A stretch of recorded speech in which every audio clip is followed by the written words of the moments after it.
ರಘು ಕೌಟಿಲ್ಯ ಅವರಿದ್ದಾರೆ. ಶ್ರೀಯುತರು ಕರ್ನಾಟಕ ವಸ್ತು ಪ್ರದರ್ಶನ ಪ್ರಾಧಿಕಾರದ ಅಧ್ಯಕ್ಷರಾಗಿದ್ದಂಥವರು, ಡಿ ದೇವರಾಜ ಅರಸು ಅಭಿವೃದ್ಧಿ ನಿಗಮ ಹಾಗೂ ಮೈಲ್ಯಾಕ್ನ ಮುಖ್ಯಸ್ಥರಾಗಿದ್ದಂಥವರು. ಹಿರಿಯ ಪತ್ರಕರ್ತ CJ ರಾಜೀವ ಹೇಳ್ತಾರೆ, ಮೈಸೂರಿಗ ಎಂದರೆ ಭಾಷೆ, ಶಿಕ್ಷಣ, ಸಂಸ್ಕೃತಿ, ಪ್ರವಾಸ ಮತ್ತು ಪರಂಪರೆ ಎಂಬ 5 ಪ್ರಜ್ಞೆಗಳಿಂದ ಮಿಳಿತಗೊಂಡವನು ಅಂತ ಅರ್ಥ. ಅಂಥ ಒಬ್ಬ ಅಪ್ಪಟ ಮೈಸೂರಿಗ ಶ್ರೀಯುತ R ರಘು ಕೌಟಿಲ್ಯ ಅವರು. ಈಗ ಶ್ರೀಯುತರು ಮುಖ್ಯ ಅತಿಥಿಗಳ ಭಾಷಣವನ್ನು ನೆರವೇರಿಸಬೇಕಾಗಿ ವಿನಂತಿಸ್ತೇನೆ. ನಮಸ್ಕಾರ. ಪರಮ ಪೂಜ್ಯ ಸುತ್ತೂರು ಶ್ರೀಗಳ ನಿಶ್ಚಲಾನಂದ ಸ್ವಾಮಿಗಳ ಅಡಿದಾವರೆಗಳಿಗೆ ಭಕ್ತಿಪೂರ್ವಕ ನಮಸ್ಕಾರಗಳನ್ನು ತಿಳಿಸ್ತಾ, ವೇದಿಕೆಯ ಮೇಲೆ ಇರ್ತಕ್ಕಂಥ ಎಲ್ಲ ಗಣ್ಯರೇ, ಸಮಯ ಬಹಳ ಹೊತ್ತು ಜರುಗಿದೆ. ತುಂಬ ಹೊತ್ತಿನಿಂದ ಸಭಿಕರು, ಜಾಗೃತ ಸಭಿಕರು, ವಿದ್ವತ್ಪೂರ್ಣ ಸಭಿಕರು ಈ ಸಭಾಂಗಣದಲ್ಲಿದ್ದೀರಿ. ಈ ಕಾರ್ಯಕ್ರಮದ ಕೇಂದ್ರ ಬಿಂದು ಡಾಕ್ಟರ್ ವಸಂತ್ ಕುಮಾರ್ ಅವರು. ನಾನು ಒಂದು 5 ನಿಮಿಷ ಅಷ್ಟೇ ಮಾತನಾಡ್ತೀನಿ. ವಸಂತ್ ಕುಮಾರ್ ಅವರು ಮೈಸೂರು ಭಾಗದಲ್ಲಿ ಕಂಡಂಥ ಒಬ್ಬ ಶ್ರೇಷ್ಠ ಕೃಷಿ ವಿಜ್ಞಾನಿಯಾಗಿ ನಮ್ಮೊಡನೆ ಇರ್ತಕ್ಕಂಥದ್ದು, ಒಬ್ಬ ತಪಸ್ವಿ ಸಂಶೋಧಕರ ರೀತಿಯಲ್ಲಿ ಜೀವ ಜಗತ್ತು ಮತ್ತು ರೈತನ ಸ್ನೇಹಿಯಾಗಿ ಇರ್ತಕ್ಕಂಥದ್ದು ಬಹುಶಃ ನಮ್ಮೆಲ್ಲರ ಸೌಭಾಗ್ಯ ಅಂತ ಹೇಳಿ ಅವರಿಗೆ ನಾನು ಅಭಿನಂದನೆಯನ್ನು ಸಲ್ಲಿಸಲಿಕ್ಕೆ ಬಯಸ್ತೇನೆ.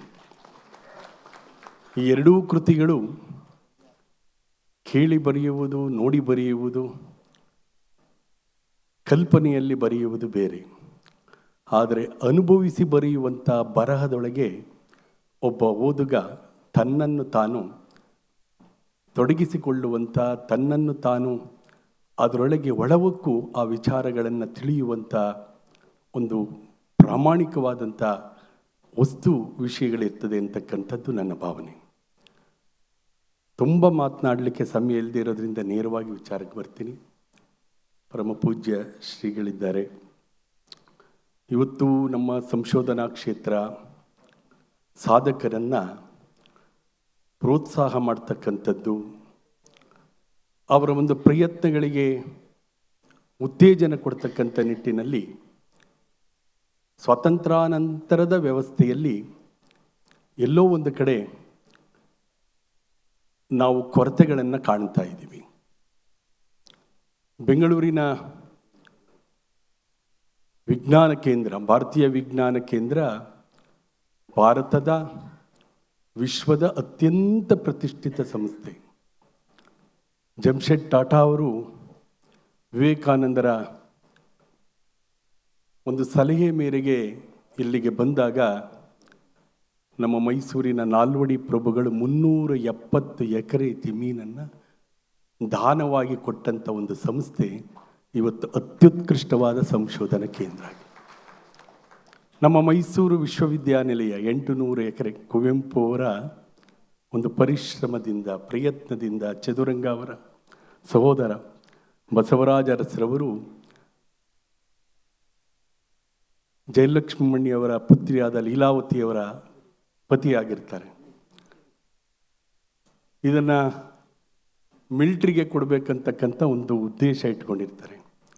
ಆದರೆ ಇದು ಗ್ರಾಮೀಣ ಪ್ರದೇಶದ ನಮ್ಮ ರೈತರ ಮಕ್ಕಳಿಗೆ ಇದು ವಿದ್ಯೆ ದೇಗುಲ ಆಗ್ತದೆ ಅಂತಕ್ಕಂಥದ್ದನ್ನು ಸತತ ಕುವೆಂಪು ಅವರ ಪ್ರಯತ್ನದ ಫಲವಾಗಿ ಇವತ್ತು ಮಾನಸ ಗಂಗೋತ್ರಿ 800 ಎಕರೆ ಇಲ್ಲಿ ವಿಸ್ತರಿಸಿಕೊಂಡಿದೆ. ನಾನು ಯಾಕೆ ಈ ಮಾತನ್ನು ಹೇಳ್ತಾ ಇದ್ದೀನಿ ಅಂದರೆ, ಒಂದು ಸಂಶೋಧನೆಗೆ, ಒಂದು ಶಿಕ್ಷಣಕ್ಕೆ, ಒಂದು ಜಗತ್ತನ್ನು ಉಳಿಸುವುದಕ್ಕೆ ಇವತ್ತು ಇಚ್ಛಾಶಕ್ತಿಗಳ ಕೊರತೆಯನ್ನು ನಾವು ಆಡಳಿತ ವ್ಯವಸ್ಥೆಯಲ್ಲಿ ಕಾಣ್ತಾ ಇದ್ದೀವಿ ಅಂತಕ್ಕಂಥದ್ದು ಅತ್ಯಂತ ವ್ಯಥೆ ತರ್ತಕ್ಕಂಥ ವಿಚಾರ.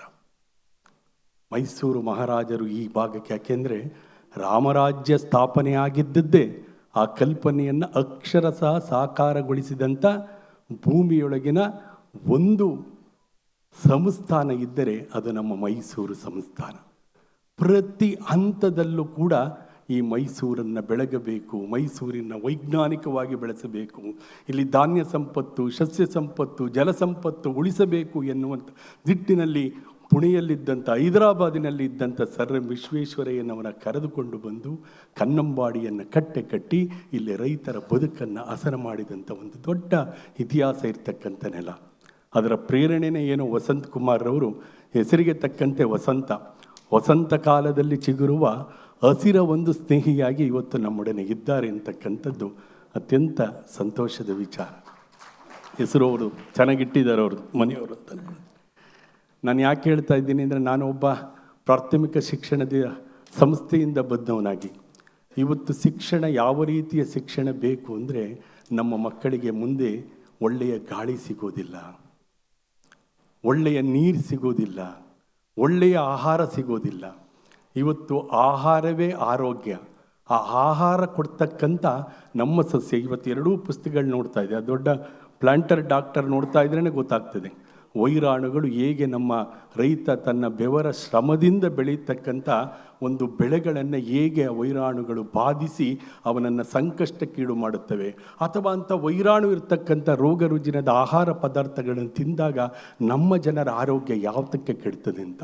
ಆ ದೃಷ್ಟಿಯಲ್ಲಿ ಇವತ್ತು ಕೇವಲ ವೈಜ್ಞಾನಿಕವಾಗಿ, ದೈಹಿಕವಾಗಿ, ಮನುಷ್ಯನ ಆರೋಗ್ಯದ ದೃಷ್ಟಿಯಿಂದಲೂ ಕೂಡ ವಸಂತ್ ಕುಮಾರ್ರವರು ಒಬ್ಬ ವಿಶಿಷ್ಟ ಸಾಲಿನ ಕೃಷಿ ವಿಜ್ಞಾನಿಯಾಗಿ, ಒಬ್ಬ ತಪಸ್ವಿಯಾಗಿ ಈ ಕ್ಷೇತ್ರದಲ್ಲಿ ತಮ್ಮನ್ನು ತಾವು ಸಮರ್ಪಿಸಿಕೊಂಡು ಕೆಲಸ ಮಾಡ್ತಾ ಇರ್ತಕ್ಕಂಥದ್ದು ಬಹುಶಃ ನಮ್ಮ ಸಮಾಜದ, ನಮ್ಮ ನೆಲದ, ಈ ಸಂಸ್ಕೃತಿಯ ಅಥವಾ ಈ ಒಂದು ಸಂಸ್ಥಾನ, ನಮ್ಮ ರಾಜ್ಯದ ಒಂದು ಸೌಭಾಗ್ಯ, ಅವರು ಒಂದು ಆಸ್ತಿಯಾಗಿದ್ದಾರೆ. ಅದಕ್ಕಾಗಿ ಪೂಜ್ಯ ಶ್ರೀಗಳು ಎಷ್ಟೇ ಒತ್ತಡ ಇದ್ರು ಇವತ್ತು ಬಂದು ಅವರನ್ನು ಅರಸಿ ಉತ್ತೇಜಿಸಲಿಕ್ಕೆ ಕುಳಿತಿದ್ದಾರೆ ಅಂತ ಅಂದ್ಕೊಳ್ತೀನಿ.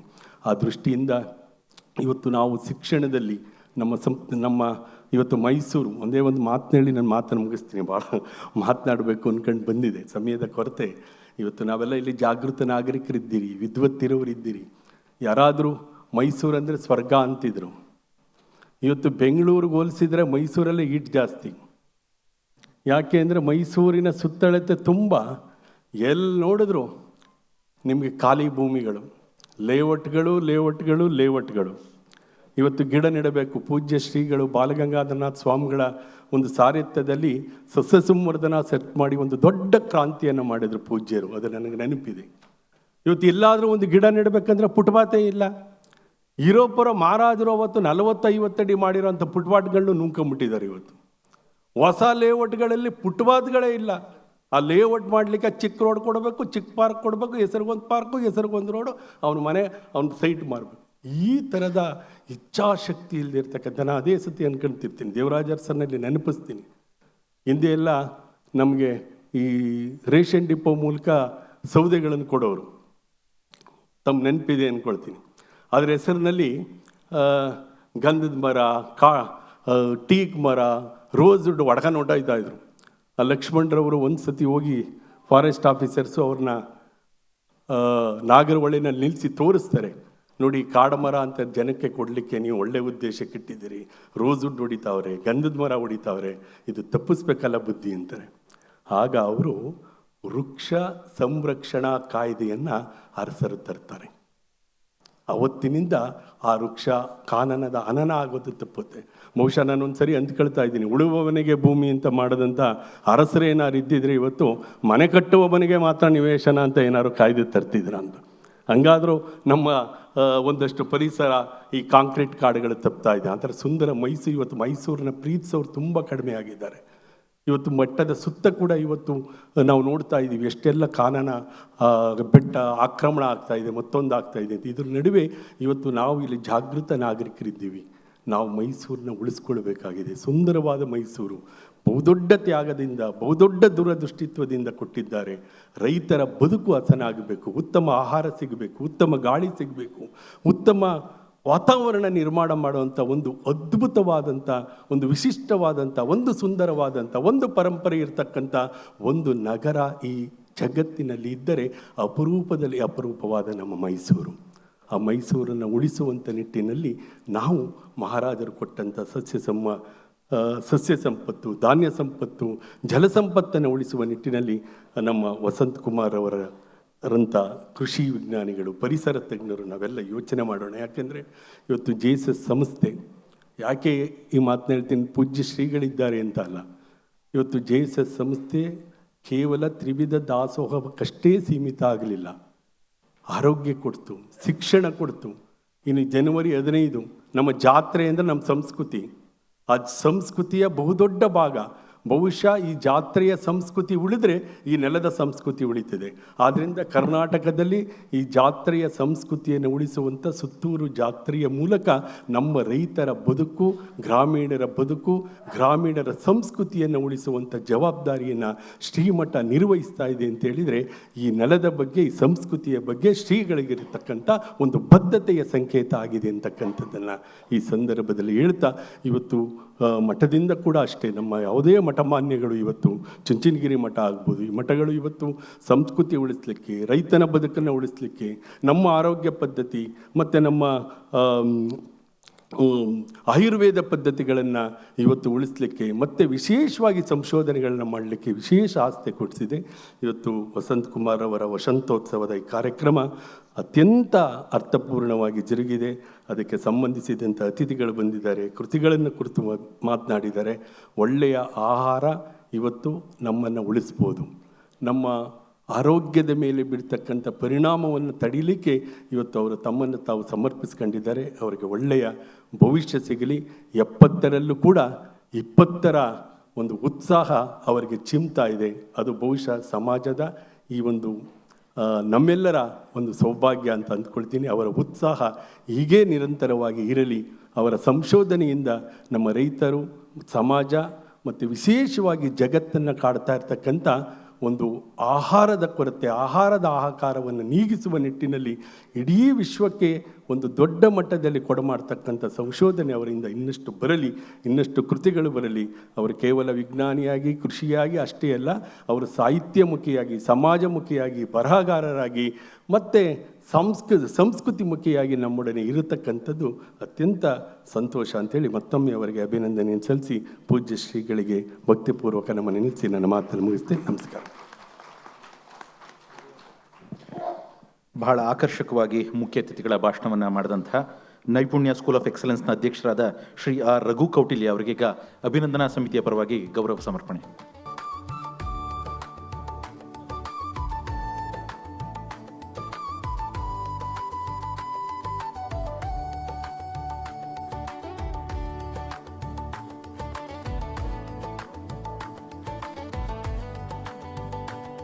ಗೀತೆಯನ್ನು ಸಿದ್ಧಪಡಿಸಲಾಗಿದೆ. ಅದನ್ನು